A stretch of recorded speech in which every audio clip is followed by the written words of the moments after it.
welcome to another Advent of Code. So this time we should be doing day 14.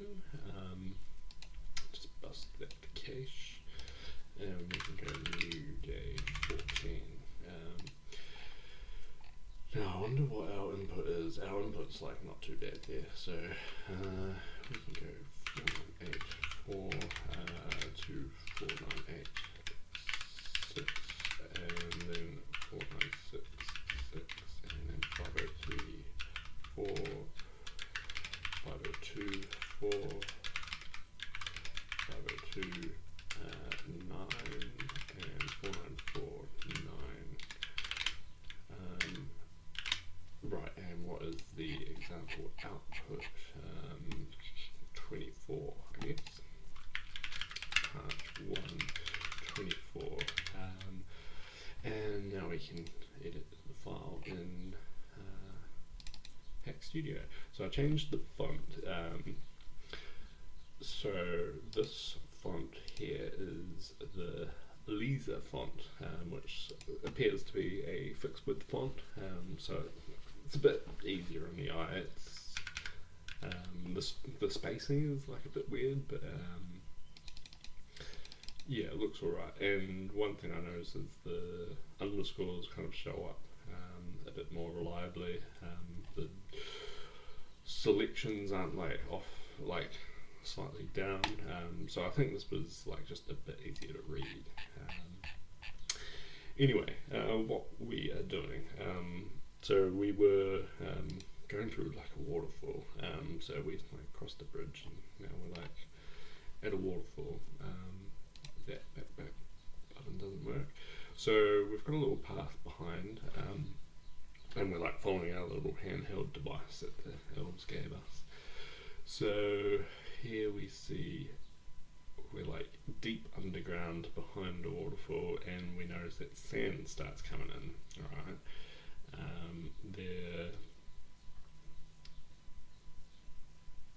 Alright, so we're like just gonna be simulating sand, I think, and this is like the coordinates of like a right. So these are like lines of rock, and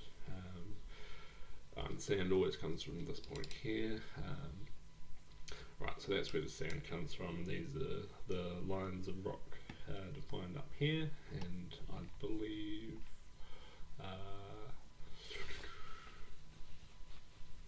and it's always going to be a straight horizontal or vertical line. We're not going to have any diagonals, so we don't have to worry about how to draw diagonal lines on the 2D graph. And I kind of noticed that it starts at 494, but it doesn't actually take up that much space in a grid. So I think what I'm going to do is when I read it in, I'm going to work out the bounding box of the map. So when we allocate actual array that is going to store all this information, we can have it as small as possible and just like offset the indices.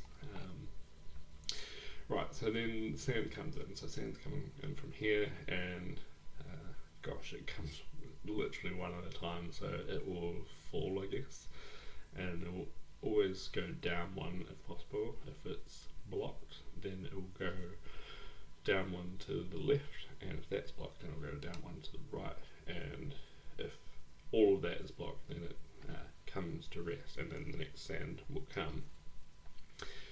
So sand looks like a little O there, so that's where it lands. It just falls all the way down, then it falls and then goes to the left, and then it falls to go to the right, and then like a couple more, and it fills up like 22.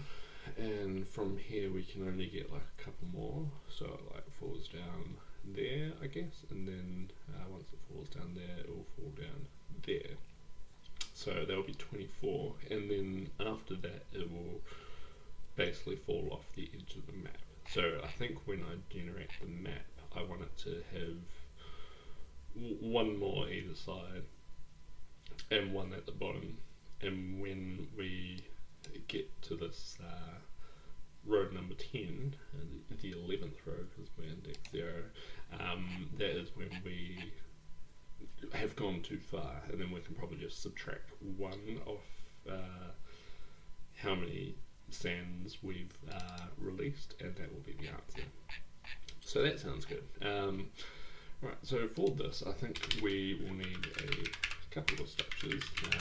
So we'll need a point, and a point has I64, I64, and it's just 2 integers. We're going to have a function parse non-s string, and this will throw. Will it actually throw? I'm just going to assume that it throws. A lot of things throw. Right, and in here, when we parse it, we're going to assume that we have just like this comma, this value here. So here we could probably just go return point, x can be, I think I want to have let's equal, in fact we could do, no, I'll do it this way, s.split on a comma, and then this can be split 0.2 int bang is bang I64,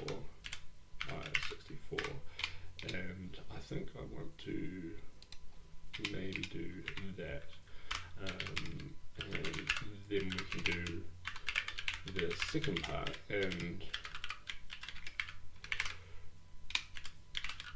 that is that.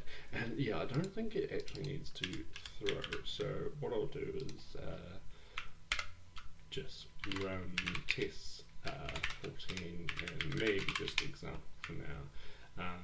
Yeah, it does need to throw. Now,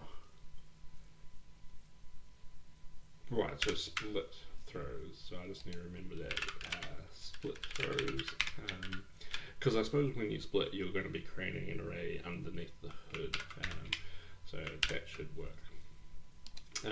Right, so what else will we need? We will need I'm going to call this a path, and this is going to have, maybe we'll call it, actually I'll be more verbose, points, which will be a list of points,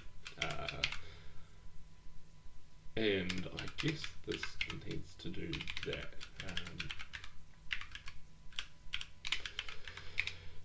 And we probably also want to have a thing to pass a path, and this is going to return a path. Now I think because I want to capture the bounding box of the whole thing, I think every path that we read, we probably also want to have a bounding box there. So I'm going to call this like, yeah, I'll create a new structure for a box, I guess, struct. I wonder if I can have box. I think box might be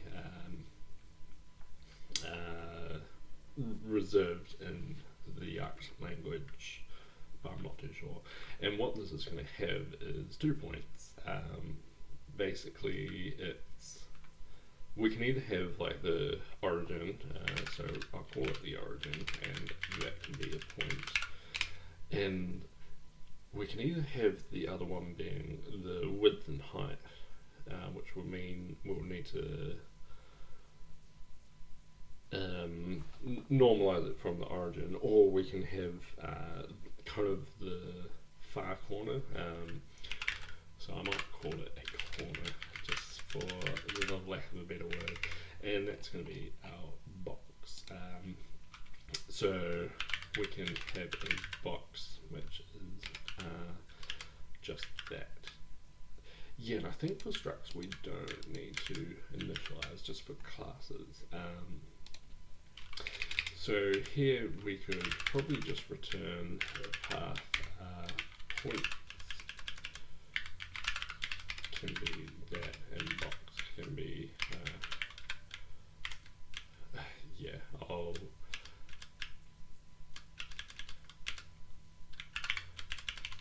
I'll just do todo, and this, it won't compile, but it will hopefully only give that error. So it was happy with all of my other things there. So when we're parsing a path, one issue with the jakt string type is we can't split by a string, we can only split by a single character. So I reckon we split by this greater than sign. So we can have our split and split by the greater than sign. Then for I'll call it P in split. So we've got like an array of split. Now I wonder if you can change the tab height in this Hack Studio. Tab stop, I guess. I don't think I can easily. Yeah, that just does that. Oh yeah, the font I used is Lisa. The one I was using, I think, was a Liberation Serif, which, yeah, that was the one I was using. And you can see here, like, that O isn't at the same height as the T, E, and it just gets more and more off. Like the P's cut off. So there's, like, quite a few reasons why this is just more superior. So this point we also probably want to split this on a space and just get the first element. Now I wonder what will happen at this point here. So I think I might just want to print that out. Print line split equals that, and we can print out that. And I guess we can make an array of points, and this will be a point, and if we just equal that, and maybe we can also mute box equals box origin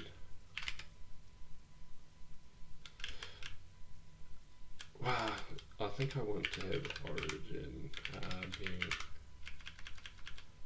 a point question mark maybe, and it can be none now, and corner can be the same, and it can just be none, and when we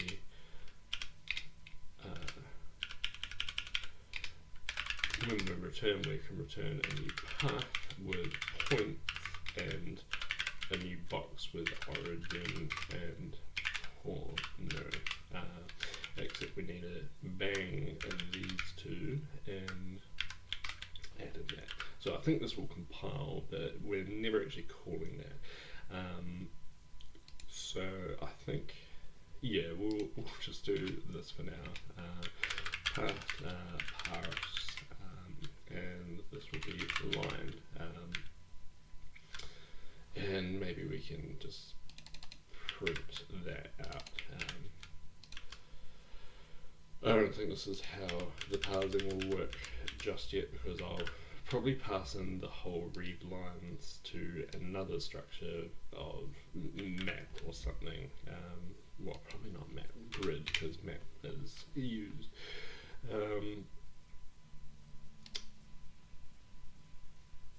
Right, because we're banging it, we need to do something like this. Corner.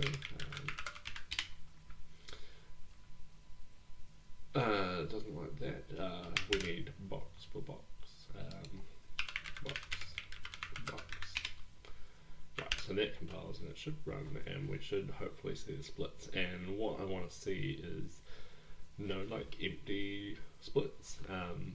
Right, so it actually had a segfault. It's not working.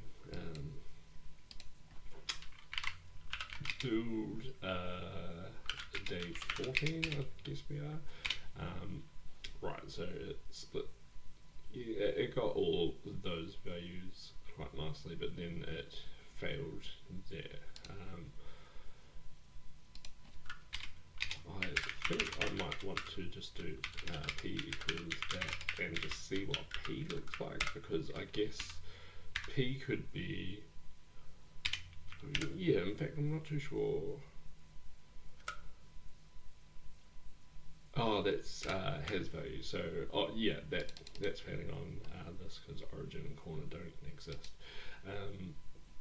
So yeah, I'm happy that it's parsing that fine, so we don't care about this, and we can probably just go points dot push, and this can be point pass p dot splits, and take the 0th element, and that needs to go one more. And I think I will actually get this, yeah, that whole thing, and let p equals that one, and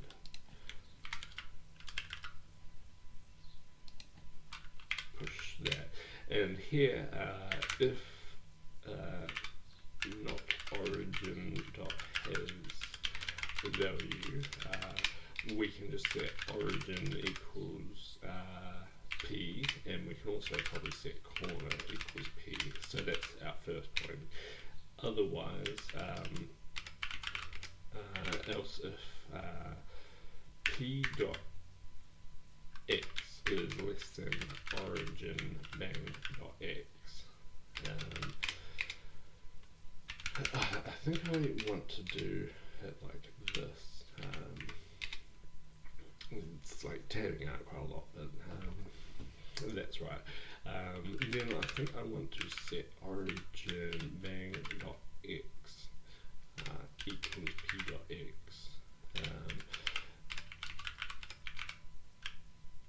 and if p dot y is less than origin bang dot y, origin bang dot y equals p dot y, and also if p dot x is greater than origin bang dot x, origin bang dot x equals p dot x, and if p dot y is greater than origin bang dot y, then we want origin bang dot y equals p dot y, and that's that. And I think I want to kind of put this in like a function somewhere. Maybe I'll just have it here. Function.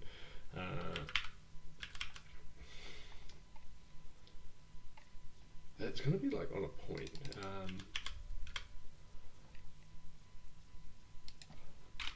Maybe it can be on a box. So what this function is going to do is adjust bounds, and what we will take is p, which is a point, and our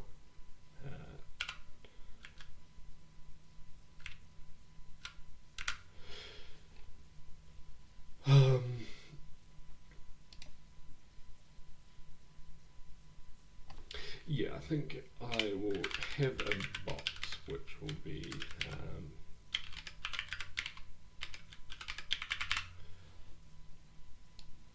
yeah, we'll just have the box being none for now, and if not box has value, we can say box equals box of origin can be p and corner can be p, and then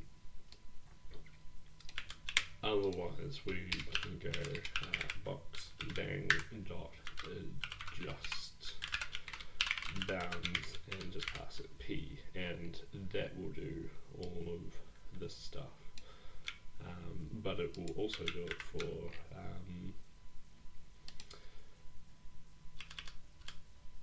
yeah, so I think we can probably call that anonymous, and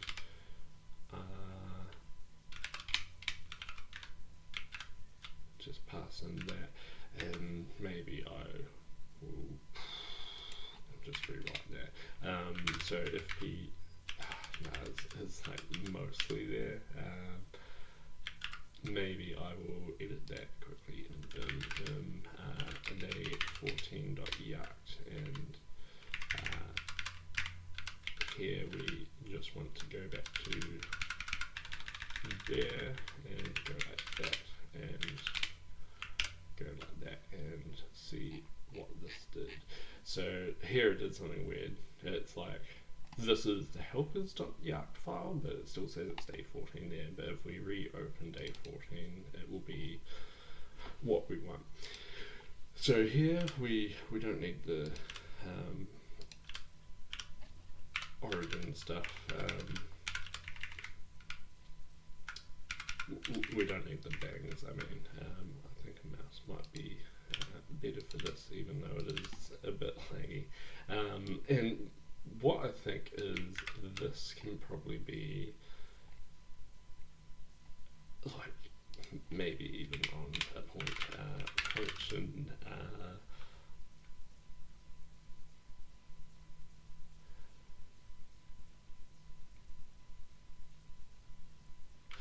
Yeah, actually, that's not what I wanted. I want all this, but the greater than is only if it's the corner, I guess.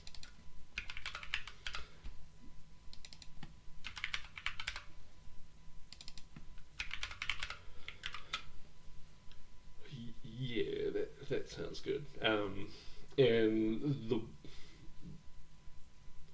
Y origin should always be 0 because we have a thing starting at 0, but I guess theoretically we could have a negative number, so I think having it like that is probably alright. Right, so that makes that a bit easier, and maybe that is right. So we push the point and we adjust the box, and then we can probably just set that to be box bang, like so. And now we're parsing a path. So we should be able to run that, and I think it will print us out some paths. Right, it doesn't do that. It didn't like a bunch of things. We need on this. We need this. Ooh, pardon me.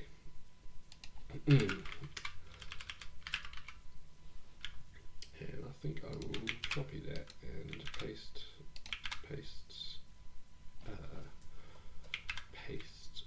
probably paste, lots of pasting,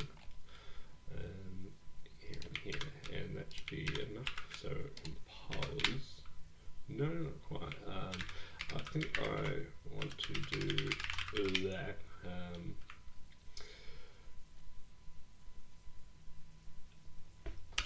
Yeah, we need mutable this, because we are going to change it. Right, it doesn't like that because we've got a weird tree there. And that looks like it is compiling. So that should now print us out a bunch of paths. While it's doing that, I'm going to have a struct, I'm going to call it a grid,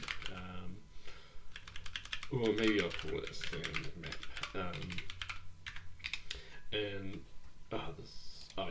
So it's printing out our path. So our path is 498.4, 498.6, 498.4966.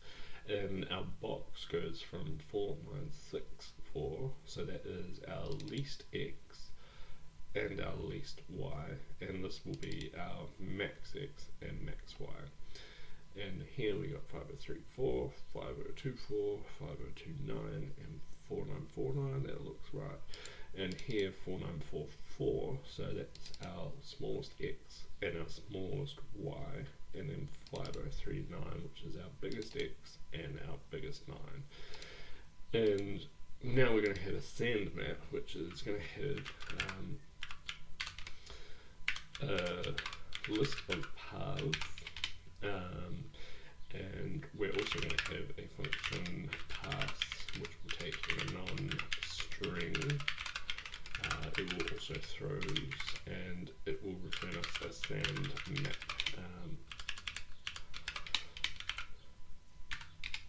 And in here, in the sand map will also have a box, because that is how things go. So we will have a variable paths which will be a list of paths, and we can assign it to nothing, and we can have a box which can be a box question mark, and we can have it to be none.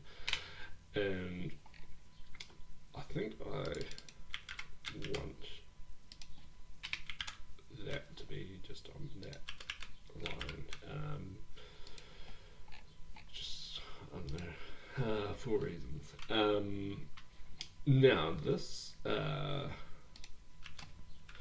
think I will do lines there, and we're actually going to take an array of lines, and then for line in lines, we are going to let path equals pass that line, and then if not box dot has value, we are going to set box to be box of, I think we can just set it to be path dot box, and everything is a structure, so it's copied by value, so that's a good thing in this case. Sometimes we want copy by reference, so we'll use a class, but here copy by value is a good thing. Otherwise we will need to go box.adjust bounds and maybe pass it path.box, and we also probably need to it does it there, so we can do paths.push path, and when we return, we will return a sand map, and this will be a paths, and our box will be box bang. And so box, we also need to have a function adjust bounds, mute this, and we're going to take a non, we'll call it a p again, but this time we're going to take a path, because the path already has a box, and depending on, yeah, I thought I might, depending on what that path has with its box going on, we can adjust our origin and stuff. And so I think we can actually go this dot adjust bounds, and we can probably just pass p dot box dot origin,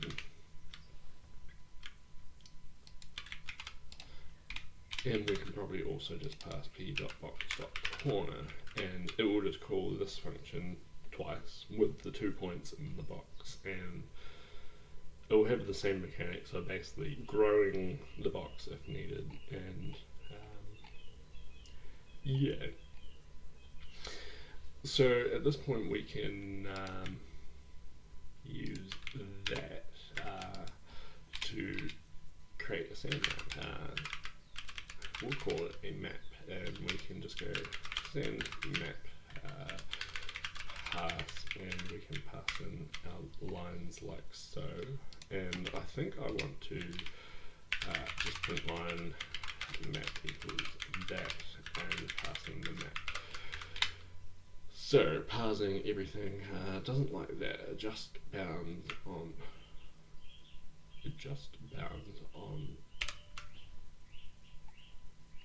the box. We did just add the adjust bounds mute. We wanted to do on a box,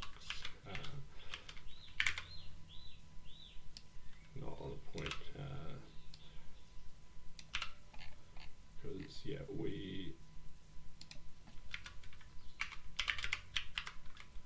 something like that. Yeah. No, that is fine. But down in this one, yeah, we pass it the box. Still couldn't find adjust bounds. I think that is because we need a bang there.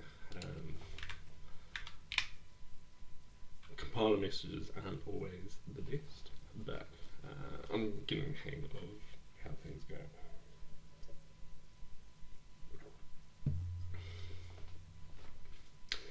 Right, so here we have our sand map with our paths, and our box should be similar to this, so it should be 4944. Right, so it's starting here because we haven't actually added in our sand element there. And our bottom corner is 5039, 5039. That looks about right. So from there we have basically created that. Now, after we parse it, we potentially want to like initialize it. So I think we could also just have this, and we need to add sand source, and we also need to draw everything. We need to init an array and then draw everything, and then we'll return that map. Return map, and I think these will be different.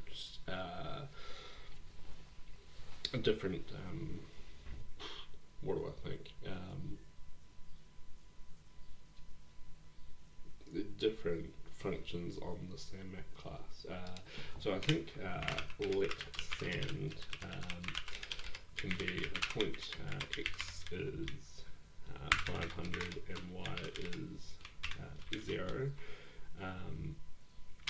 and we can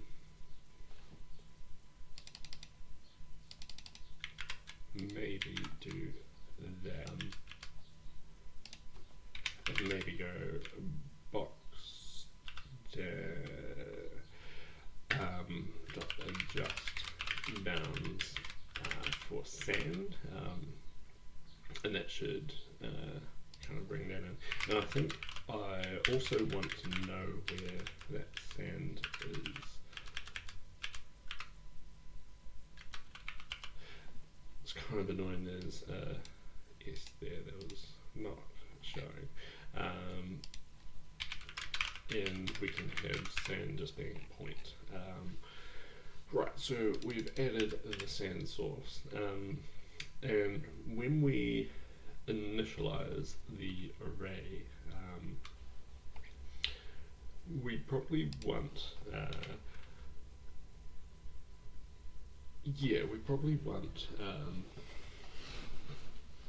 in fact, like SandMap probably doesn't even need to store the paths eventually, but we do want a like grid, I guess, and this can be just an array of U8s, maybe a double array like that, maybe just a single array, and we'll have some helper functions to work out what the index is for a 2D index.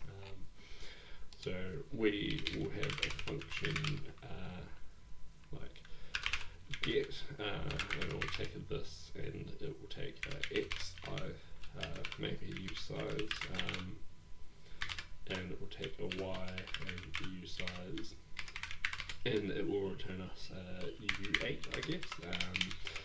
And we can also have functions set this x u size, y u size, and val u8, maybe even an anonymous value, and that will just return void.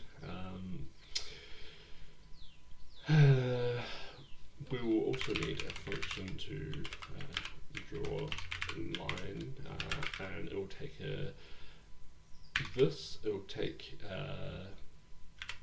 x1 u size. It will take a x. Well, it will take a point p1 point, and it will take p2 point, and it will draw a line between them, maybe with an anonymous value. No, it will just draw a hash pound character for that character.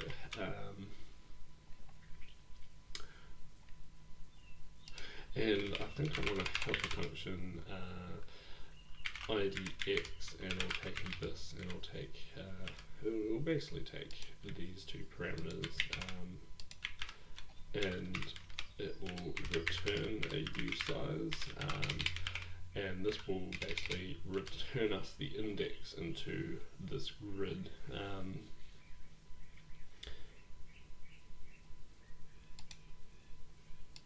So grid equals, and that's going to be on u8, and I think there's like a way to like initialize with a size and maybe a default value.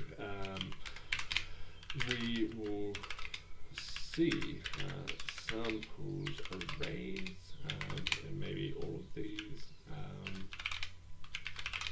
and have, yeah, I was going to say I didn't think that would work, that one. Right, so that isn't what I want.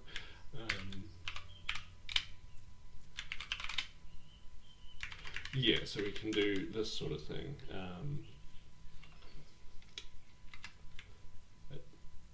Default value of 0, bit length of 0.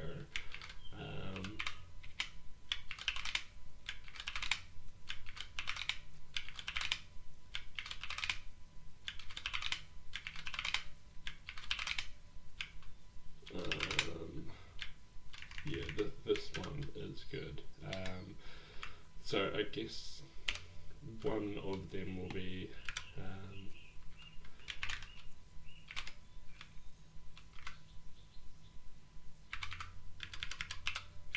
maybe something like that. Cool.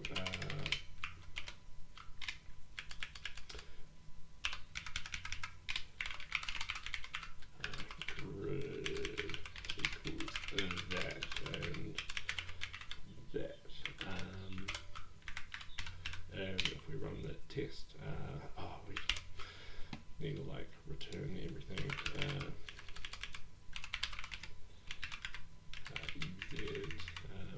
This can just return b, I don't know,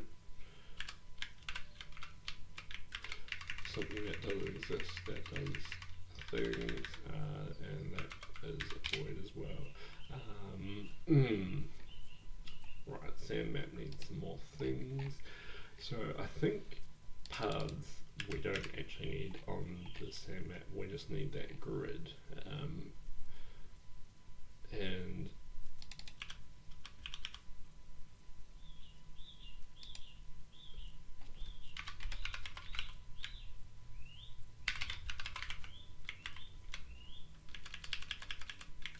maybe something like that.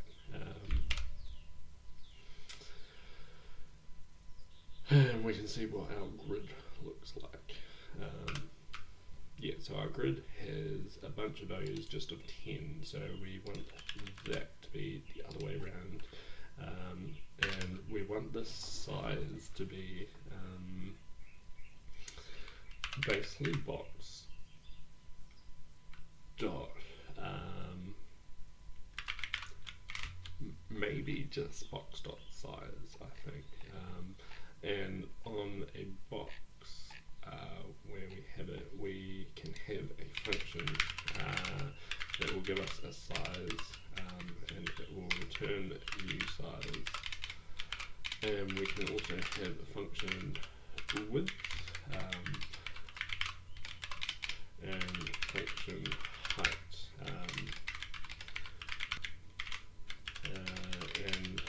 these will all return a thing. Right, so the size will return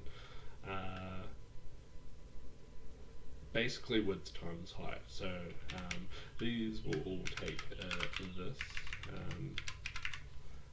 I think a mouse might be, I could do this. We look at that. I can do it with my keyboard. And this can return this dot width times this dot height.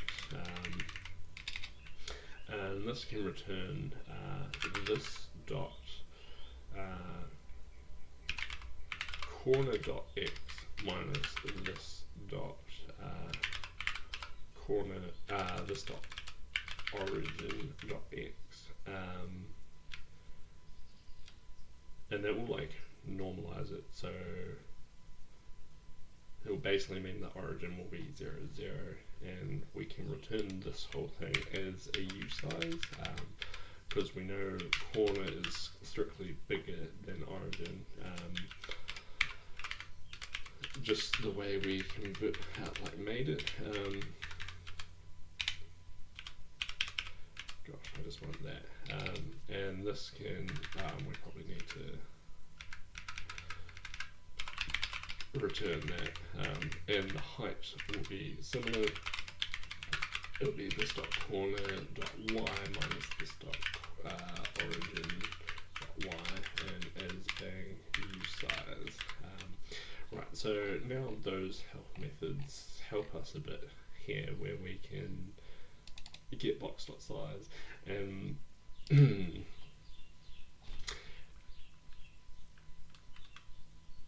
yep, and we will want to set grid of this dot idx. Wow. Now we first want to create that, and then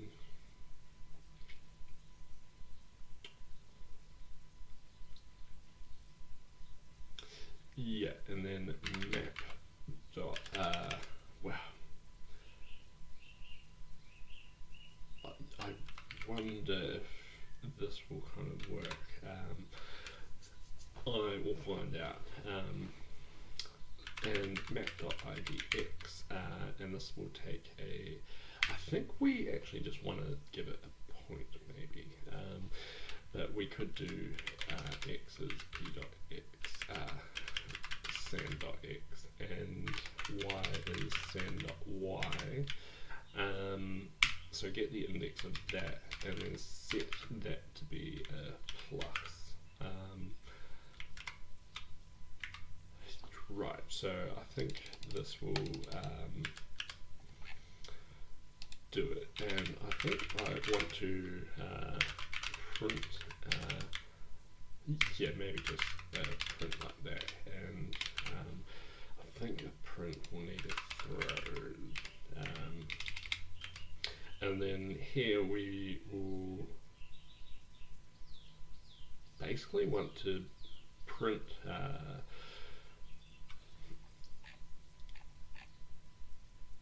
from the box. We want to go from 0 to, yeah, we want for y in 0 dot dot this dot box dot width, and for x in 0 dot dot this dot box dot height, and we'll do a print line every y, and here we will print just a character, and this will be this dot get x y, yeah, and that should just do that, and it will just return the wrong thing at the moment. But if we go this dot grid of this dot idx of x and y, they'll do that. And this IDX is wrong. We basically want the IDX equals y times width plus x. So we can just return that. Return y times this dot box dot width plus x, and we can get rid of that comment because that line explains it. And this one, we will need our list immutable, and we can just do that. Right, so draw a line we need to do still, but we haven't actually called it. But I think this should hopefully, well, we never actually call that, and it doesn't compile. I think I need to do this again, unsupported expression. We don't close off that. Box.size. Could we not actually find box.size? On box, we have a box, and box has a size, which takes this and returns a u.size. I think our box, yeah, it's not what we want. We need box bang.size because we know box exists.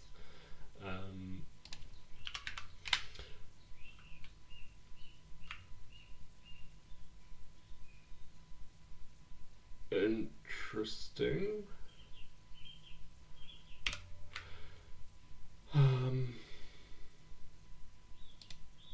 Oh, I want that.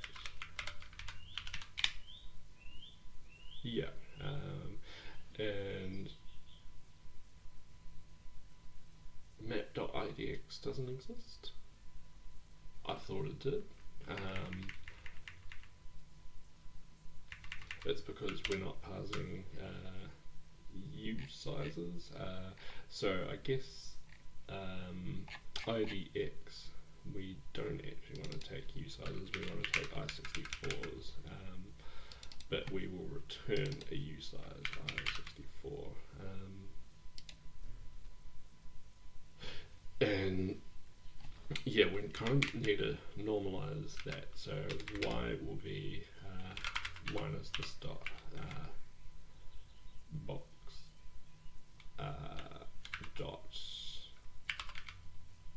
origin dot y, and then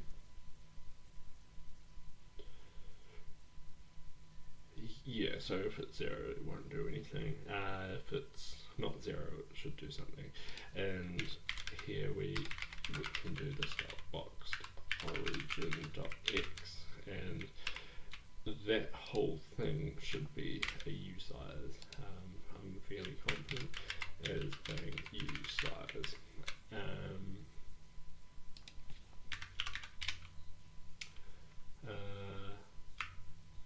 Right, we just need a B before that to say that it is a byte, not a character.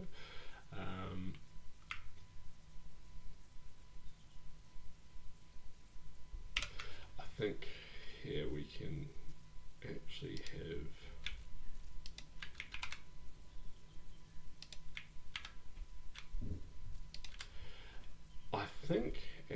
yeah, I want to have something more like return this dot box dot normalize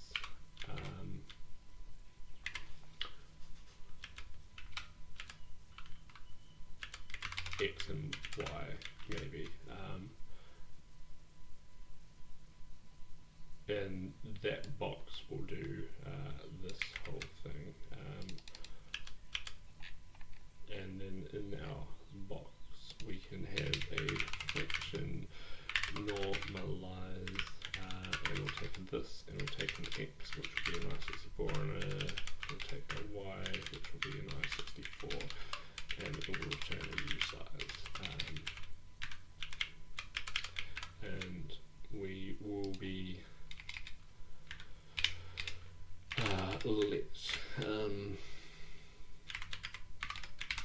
maybe call them that, and this can be y minus this dot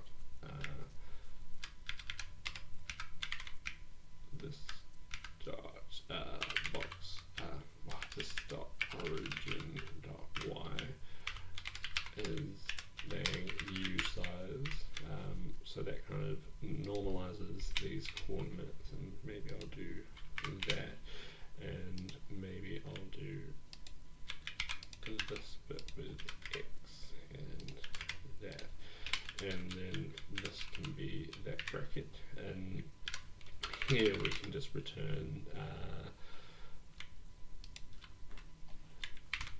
y times this dot width plus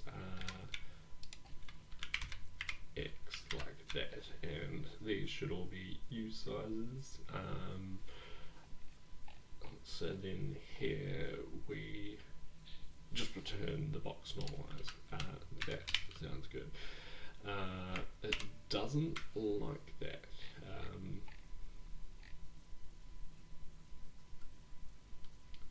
What don't you like? I think you just don't like those brackets, which makes sense. Ret run isn't a keyword. Return might be though. Oh no, that did have something. Right, it didn't like that.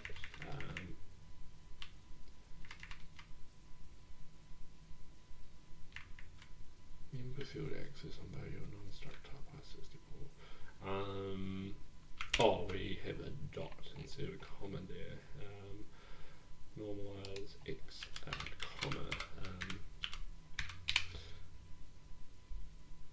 And it doesn't know this dot idx.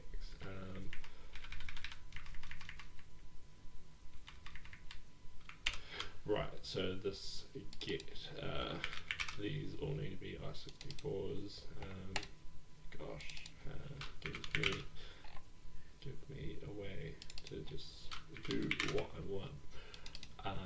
I64, and then the draw line does a point.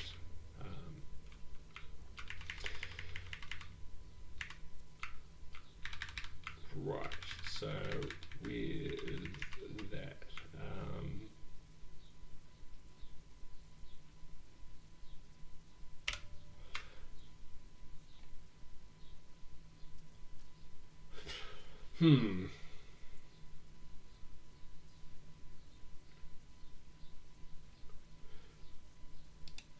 I think this we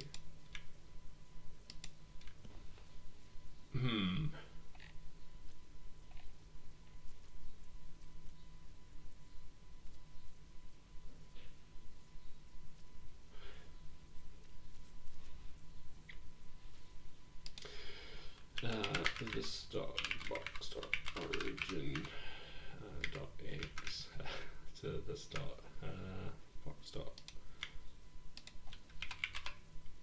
corner dot x. Right, we'll do it that way, but they'll still return a this dot box dot origin dot x, and I need to change the other ones to no, I want that one to be an x, and I want to change these to y's.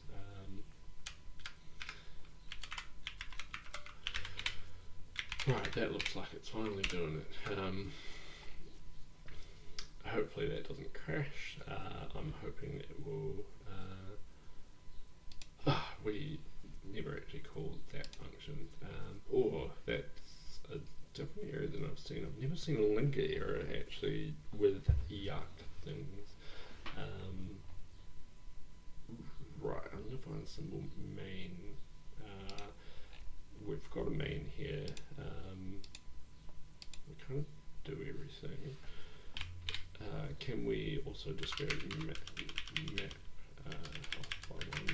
map.print? Maybe have that.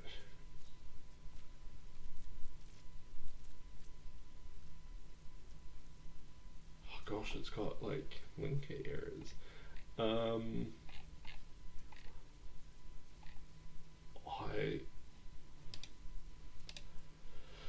I don't know. So we can like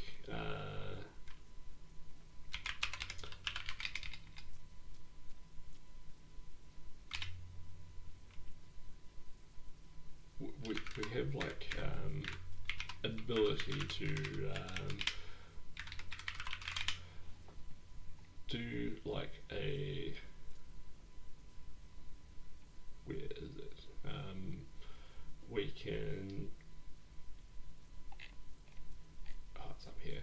Yeah, so we can insert debug statements, do a, yeah, so I think we want to do minus capital S and then minus capital lowercase b. So jakt minus S minus P and day 14.jakt. And maybe we will just remove everything, build, and do that again. And then if we look in build, we should have, and maybe also do the minus D, I think it was, minus D, insert debug statements in the generated code. Yep, that is what we want. So we'll do minus S, minus P, and minus D. And now if we then build, and I think it's just this one. Yeah, and do we have a main? We don't have a main. So I'm wondering if we have like missed a semicolon there. I, for some reason, took it away. That's an, probably, I would call it a compiler bug that,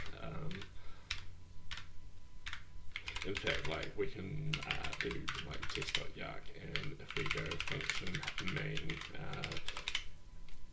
and something like this, so just have maybe print line hello world and compile that. I think this will get, no, expect a complete block, and if you give it a complete block it will run it. But here we're doing some other things.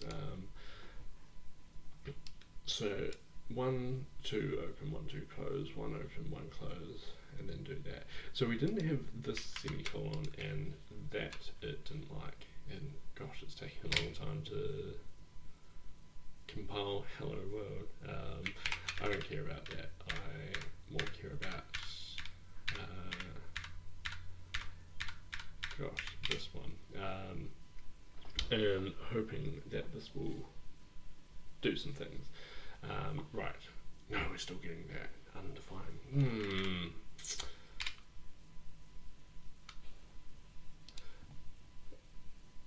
This looks unusual. There was maybe an extra thing there. Build test, cool, that works. Maybe we'll just remove test.jakt, and we'll run our example again. And I think the extra base there, it just confused the compiler as to where everything was, so it probably never even saw this main, and that's why that didn't care there.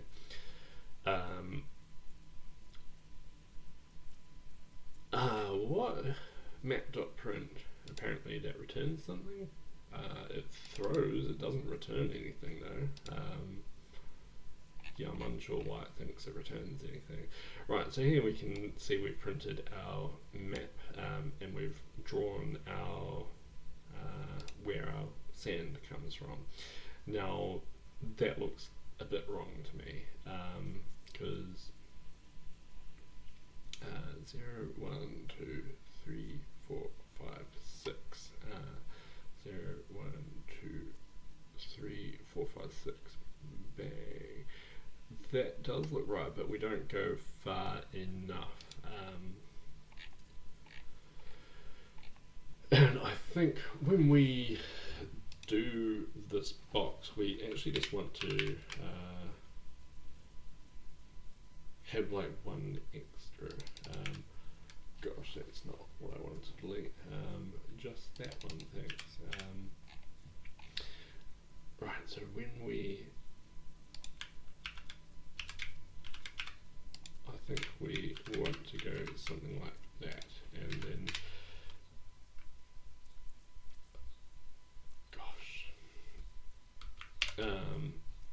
that, I think we need just that, and then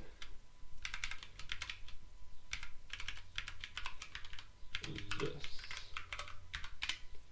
Right, so that compiles and it should show us the whole map inclusive.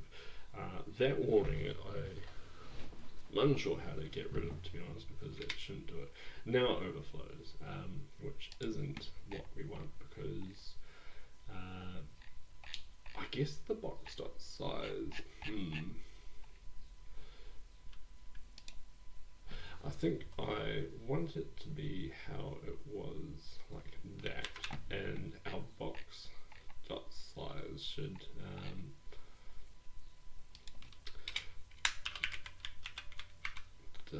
increase.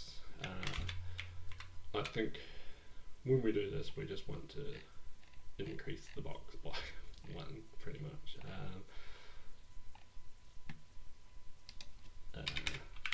Function increase, and this will take a mutable this and won't return anything. And what it will do is just this dot corner dot y x plus plus and this dot corner dot y plus plus.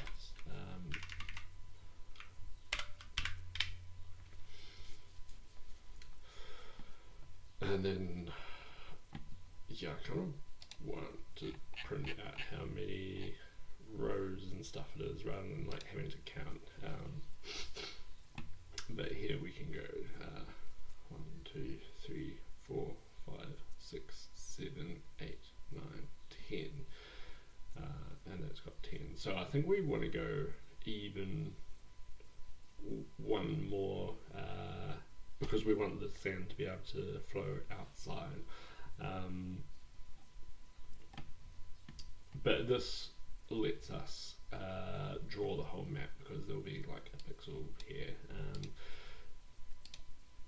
So I think we want another one. Function increase or overflow, and mute this. And here we will go this dot origin dot x minus minus, and we'll go this dot corner dot x plus plus, so we added one on either side, and we will also this dot corner dot y plus plus, and we don't care about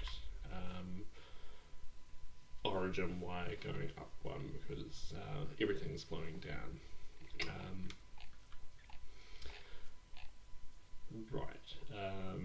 That all looks good. Now I think we could probably print some lines. Yeah.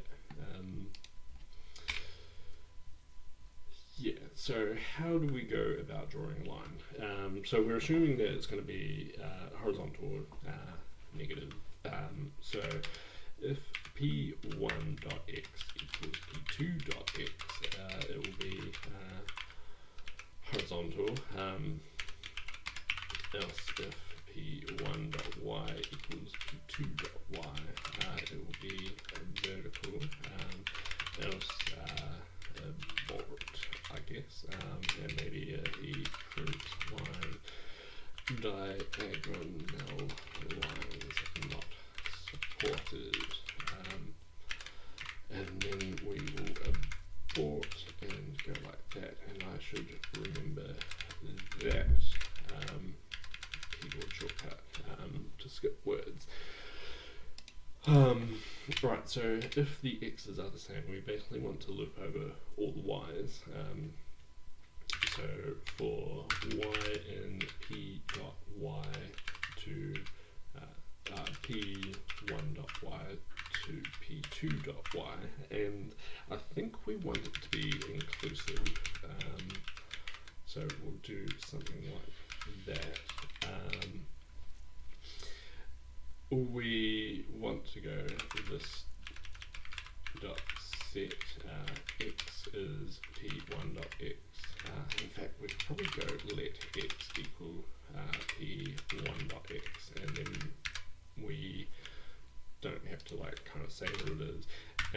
just go set XY, and we're going to set that. And I want that line, thanks, and then we can probably just copy that and do the same, except do Y there and Y there and X here and X here and also X here. And we never actually draw the lines, so we should probably draw the lines maybe here. So we put the send in through that mechanism, but now we can so we're drawing lines based on the paths. So maybe we could for p in paths, and that is all good. We can probably go this dot draw path, I guess, and that draw dot path can basically just draw all the lines. Function draw path, and it will take a width, and it will take a path like that. And here we want our last to be p dot points, our 0th one, so we're going to assume that we always have 1 point, and then we will have for I in 1 to p dot points dot size, I believe it is. Yeah, size for arrays and things, but length for strings and things.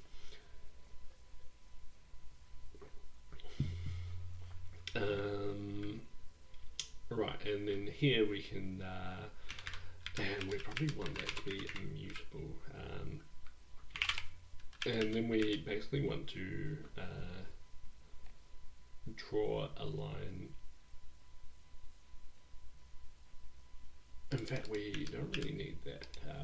We can just go this dot draw line, and we can do p1 is p dot points I minus 1, and p2 is p dot points I. And that should probably do it, and it'll break out to here, and we'll do all that, and then we will print it, and it'll look amazing. It won't compile, it just won't compile.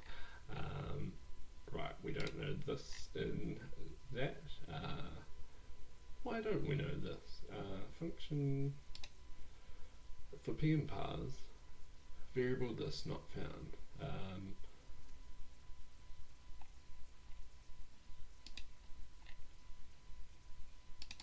We have this like right there.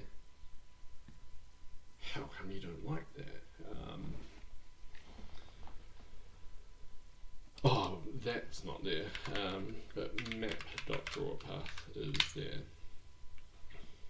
Right, and here we don't know what things are. I can't call a mutating method on an immutable.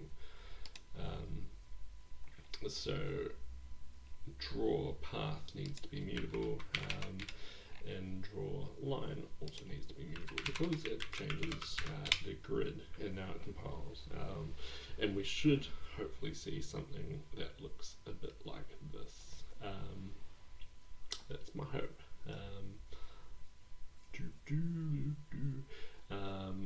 And we don't quite, it looks not quite right. It's not drawing all of the paths, I guess.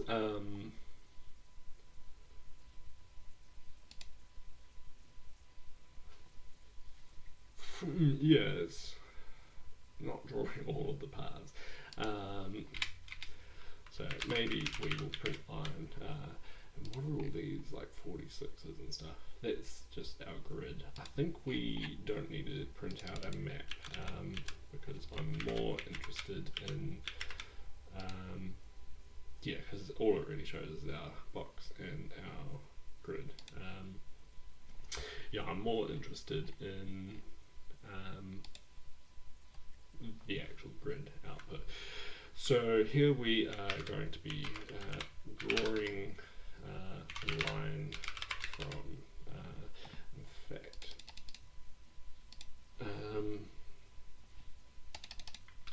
this we can probably put in this function, and we can just do that, and we can do P1 and P2, and if we compile that, it should be a bit more useful and tell us a bit more about what's going on.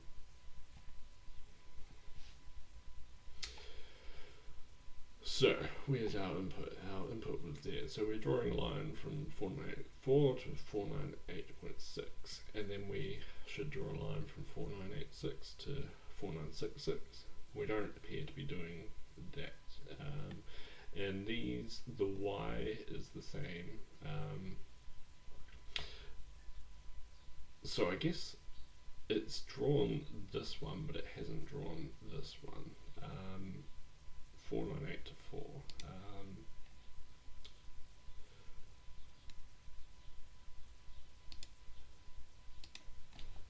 So I think I want to do, in fact we could probably put that in our set. Print line setting to that, and then we can X, Y, and L. And we can see what this prints out.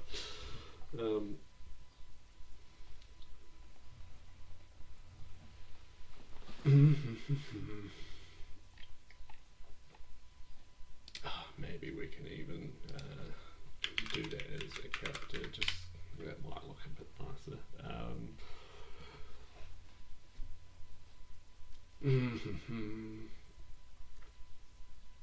It's weird, that warning, because it doesn't actually do anything. I might have to look at the C++. Right, so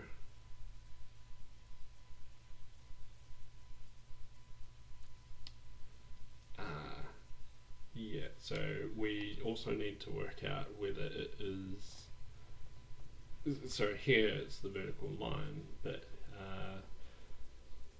that X is actually bigger than that X, so we need to get the lowest X. So low Y can be P1.Y, and if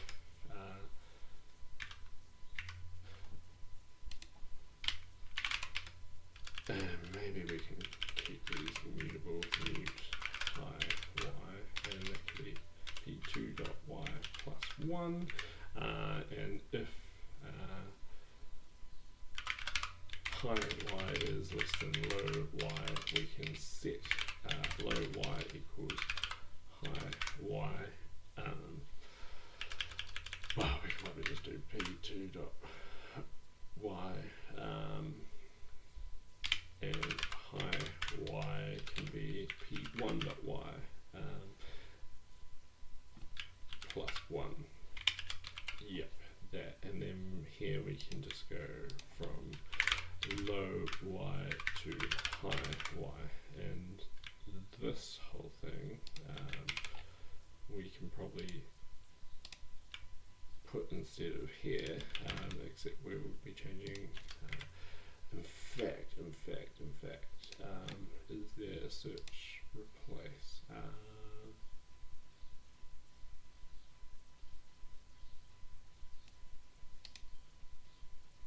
Nah, there's like there is in text editor, another editor on Serenity, but it seems not. And I think I've looked at that before.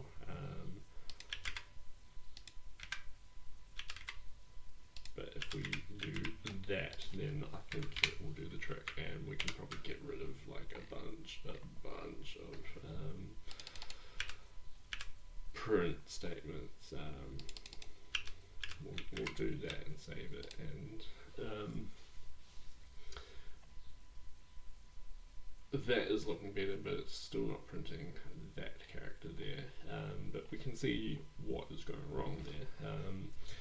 So we go 4984, we print a few things, and we do that one, we print a few things. Then we do the next one, 303 to 4, and that one seems to not do anything. And I think we don't want to do that there, but we want to do it here.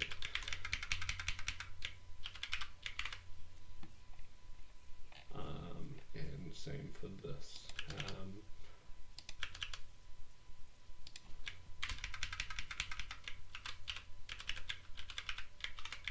Maybe that will do it. We've lost our debugging, but yeah, that will probably do that little one. Yeah, that will do that little one. So cool, that is basically parsed the thing. And so next up, I'll probably end this video here, but next up we will be doing simulating. So we'll have another function to simulate, this crash report can go away, to simulate the sand falling down there and then basically work out the answer and solve it.